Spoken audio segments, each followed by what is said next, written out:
दिल्ली के महान बादशाह अकबर अपने आस पड़ोसी मुल्कों से अच्छी मित्रता और लगाव रखते थे। अकबर के ऐसे ही फारसी साम्राज्य के मित्र थे जो कि अति विशाल साम्राज्य के सम्राट थे।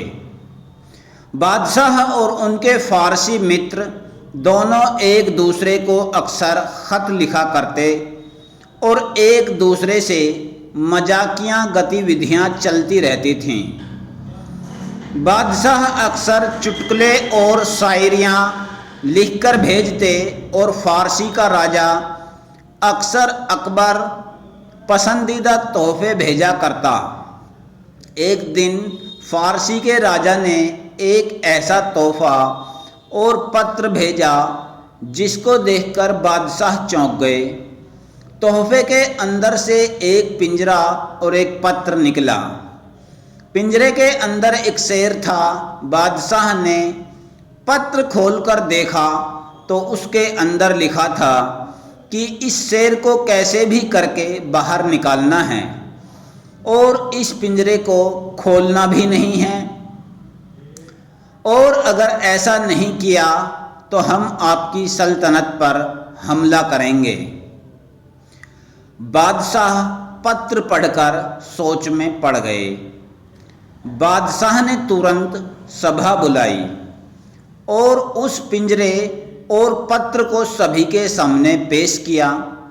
सभी को पत्र सुनाकर सभी से एक एक करके राय मांगी। उस दिन संयोगवश बीरबल किसी सरकारी काम के कारण महल से बाहर गए हुए थे। अकबर को इस बात का अफसोस था कि बीरबल इस मुसीबत बला में उनके साथ क्यों नहीं हैं। पूरे दरबार में सभी एक दूसरे का मुंह देखने लगे। अकबर ने पूछा कि किसी के पास इस पहेली का कोई हल है क्या। बादशाह समझ गए कि विषय जरा गंभीर है। फौरन बीरबल को बुलाने को कहा। दूसरे ही दिन बीरबल दरबार में हाजिर हो गए। बीरबल ने झुककर अकबर का अभिवादन किया। अकबर ने बीरबल के हाथ में उस पत्र को थमवा दिया। बीरबल ने पत्र को ध्यान से पढ़कर आग और लोहे की सरिये की व्यवस्था करने को कहा। बादशाह के हुक्म पर तुरंत सरिये और आग की व्यवस्था की गई। बीरबल ने सरिये को गर्म किया और पिंजरे में शेर को चिपका दिया। जहां से शेर को सरिया लगा वहां से शेर खंडित हो गया। बीरबल ने राहत भरी सांस ली और बोले, जहां पना मसला सुलझ जाएगा। बीरबल ने अकबर से एक बड़े अग्निकुंड की व्यवस्था करने को कहा। अकबर ने दास लोगों से कहकर इसकी व्यवस्थाएं की गईं। बीरबल के कहने पर उस पूरे पिंजरे को अग्निकुंड में रखवा दिया।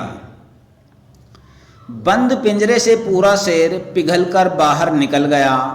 बीरबल की चतुराई पर बादशाह अति प्रसन्न हुए और पूछा कि बीरबल, तुमको कैसे पता चला कि इसके अंदर लाख का शेर है। जहां पना इस पत्र ने साफ साफ लिख रखा है कि इस शेर को पिंजरे से निकालना है, वो भी बिना इसको खोले। तो इसका मतलब है कि जरूर शेर किसी धातु का नहीं है। हमने तो केवल देखने के लिए सरिया मंगाया था कि क्या वाकई शेर पिघलता है कि नहीं। हमने सही अंदाज़ा लगाया और शेर पिघल गया। बादशाह एक बार और बीरबल की चतुराई से प्रसन्न हो गए और कहा, जब तक तुम मेरे साथ हो मुझे फारसी क्या किसी से भी डरने की ज़रूरत नहीं है। फिर क्या था, फारसी का दूत एक और पत्र लेकर गया और राजा को एक और बीरबल की बुद्धिमानी की कहानी सुनाई।